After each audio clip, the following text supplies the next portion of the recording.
Good morning, second grade. So it's time for chapter 8 of The Indian in the Cupboard. And this one's kind of a longer one, so it'll come up in two parts, all right? So chapter 8, part 1, Cowboy. Omri gaped at him. He hadn't thought of this, but of course, now that he did, it was obvious. No boy who knew the secret could possibly rest until he had a little live person of his own. Patrick, it's not like you think, just something to play with. Of course not. You've explained all about it. Now just let me but you have to think about it first. No, stop. You can't. And anyway, I don't agree with you using one of mine. Henry didn't know why he was so reluctant. It wasn't that he was mean. He just knew somehow that something awful would happen if he let Patrick have his own way. But it wasn't easy to stop him. Omri had grabbed him, but he wrenched free. I've got to, he panted. I've got to. He stretched out his hand toward the pile of soldiers again. They struggled. Patrick seemed to have gone a bit crazy. Suddenly, Omri felt the rim of the tin plate under his shifting feet. He shoved Patrick out of the way, and they both stared downward. The plate had tipped. The fire slipped off onto the carpet. Little Bear, with a yell, had leaped clear and was now waving his arms and shouting horrible things at them. His roast meat had disappeared under Omri's foot, which instinctively stamped down on the fire to put it out. He felt a squishy feeling under his shoe. Now look, we've spoiled the meat, he shouted at Patrick. If all you can do is fight, I wish I'd never brought you. Patrick looked mulish. It was your fault. You should have let me put something in the cupboard. Omri lifted his shoe. Underneath was a nasty mess of burned stuff, squashed meat, and bent erector set. Little Bear let out a wail. You know great spirit, only stupid boy. Fight, spoil good meal. You feel shame. Maybe we can rescue it. He crouched down and disentangled the meat from the mess, burning his fingers. He tried to brush it clean, but it was no use. It was all mixed up with the smelly stuff of the firelighter and stuck with bits of carpet hairs. I'm terribly sorry, Little Bear, he mumbled. No good sorry. Little Bear hungry. Work all day, cook meat. Now what eat? I'd chop you down like tree. And to Omri's horror, he saw Little Bear run to where the battle axe was lying, pick it up, and advance toward his legs, swinging it in great circles as he came. Patrick fairly danced with excitement. Isn't he fantastically brave, though?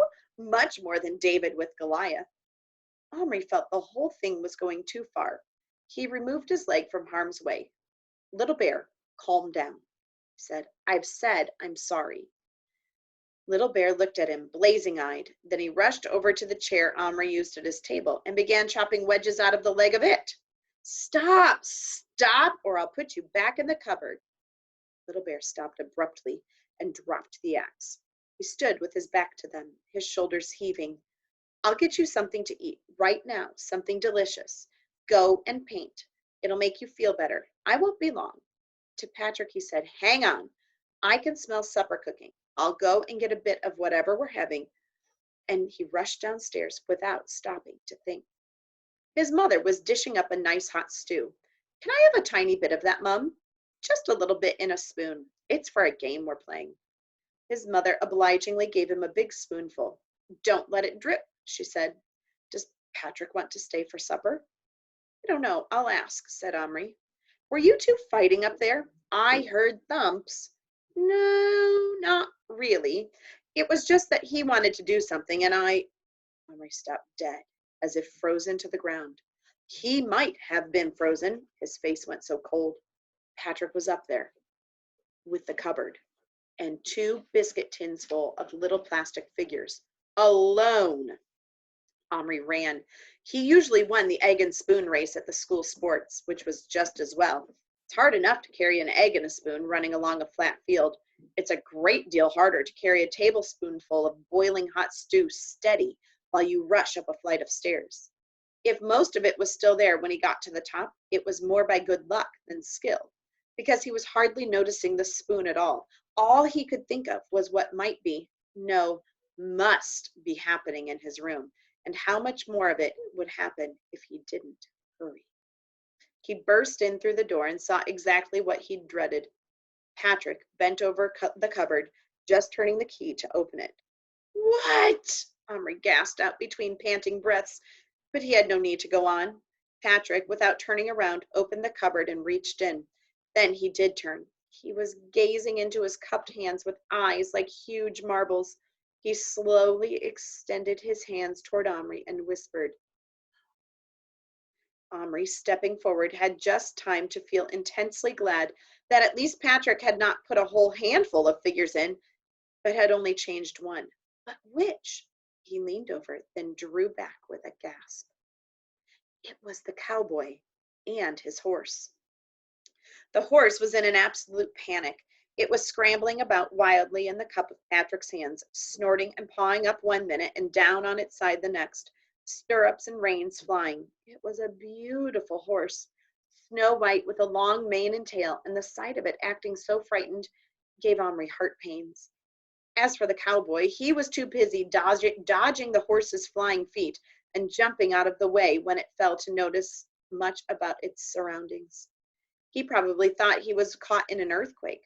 Omri and Patrick watched spellbound as the little man in his plaid shirt, buckskin trousers, high-heeled leather boots, and big hat scrambled frantically up the side of Patrick's right hand, and dodging through the space between his index finger and thumb, swung himself clear of the horse, only to look down and find he was dangling over empty space. His hat came off and fell slowly like a leaf, down, down, down to the floor, so infinitely far below. The cowboy gave a yell and scrabbled with his feet against the back of Patrick's hand, hanging on for dear life to the ridge beside his thumbnail. Hold your hands still, Omri commanded Patrick, who in his excitement was jerking them nervously about. There was a moment of stillness. The horse stood up, trembling all over, prancing about with terror. Besides his hooves was some tiny black thing. Omri peered closer. It was the pistol. The cowboy had now recovered a little. He scrambled back through the finger gap and said something to the horse that sounded like, "Whoa back, steady fella." And he slid down and grabbed the reins, holding them just below the horse's nose. He patted its face. That seemed to calm it. Then, looking around swiftly, but not apparently noticing the enormous faces hanging over him, he reached cautiously down and picked the pistol up from between the horse's hooves. Whoa there, stand. Omri watched like a person hypnotized. He wanted to cry out to Patrick that it was a real gun, but somehow he couldn't. He could only think that the sound of his voice would throw the horse once more into a panic, and that horse or man would get hurt. Instead, he watched while the cowboy pointed the gun in various directions warily.